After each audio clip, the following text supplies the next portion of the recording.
திமுகவின் உருட்டுக்கடை அல்வாவை அறிமுகம் செய்து வைத்த முன்னாள் முதல்வர் எடப்பாடி பழனிசாமிக்கு அமைச்சர் சேகர் பாபு பதிலடி கொடுத்துள்ளார். எல்லாத்துக்கும் ஒரு உருட்டுக்கடை அல்வா கொடுக்கிறேன், வாங்கி பாருங்க.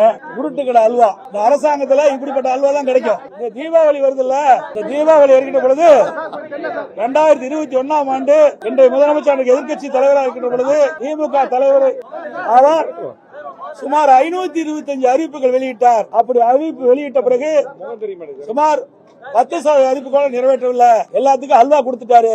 இப்ப இந்த உருட்டுக்கடை அல்வா நீங்க பிரிச்சு படிச்சு பாருங்க, எப்படி டேஸ்டா இருக்குதா எப்படி பார்த்து சொல்லுங்க. எந்த அளவுக்கு இந்த அரசாங்கம் அல்வா கொடுத்து மக்களை ஏமாற்று என்பது மக்கள் உணர வேண்டும். இந்த அல்வா நீ வாங்கிக்க, உங்களுக்கு தான் அல்வா. நிச்சயமாக பணிகள் நிறைவுறுகின்ற திசை நோக்கி சென்று கொண்டிருக்கின்றது. மாநகரத்துடைய போக்குவரத்து நெரிசலை குறைப்பதற்காக தீட்டப்பட்ட திட்டங்களில் ஒன்று அந்த கூத்தம்பாக்கம் பேருந்து நிலையம். அதோடு மாமல்லபுரத்தில் இந்த ஆட்சி ஏற்பட்ட பிறகு ஒரு பேருந்து நிலையம். அதேபோல் செங்கல்பட்டிலும் ஒரு அமைதியாக ஆரவாரமின்றி ஆர்ப்பாட்டமின்றி ஒரு மிகப்பெரிய அளவில் பிரம்மாண்டமாக ஒரு 200 கோடி ரூபாய் செலவில் ஒரு பேருந்து நிலையம் உருவாகி கொண்டிருக்கின்றது. அதையும் தைத்திங்களிலே பயன்பாட்டிற்கு கொண்டு வர மாண்புமிகு தமிழக முதல்வர் உத்தரவிட்டிருக்கின்றார்.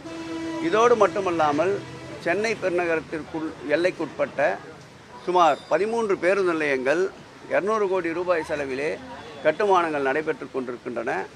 அதில் முடிவுற்றிருக்கின்ற பேருந்து நிலையம் அம்பத்தூர், முல்லை நகர், உதயசூரியன் நகர், இந்த 3 பேருந்து நிலையங்களை இந்த மாத இறுதிக்குள் மக்கள் பயன்பாட்டிற்கு மாண்புமிகு முதல்வர் அவர்கள் வழங்க இருக்கின்றார் என்பதை மகிழ்ச்சியோடு தெரிவித்துக் கொள்கிறேன்.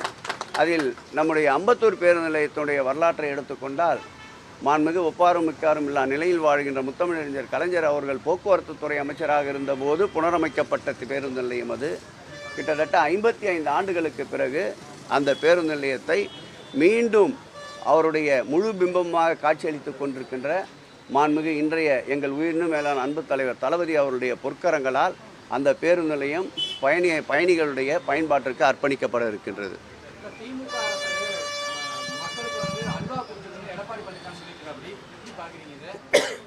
திராவிட முன்னேற்றக் கழகத்தை பொறுத்தளவில் சொன்னதைத்தான் செய்கின்ற அரசு, செய்வதைத்தான் சொல்லுகின்ற அரசு, சொல்லாத பல தேர்தல் வாக்குறுதிகளையும் நிறைவேற்றி கொண்டிருக்கின்ற அரசு.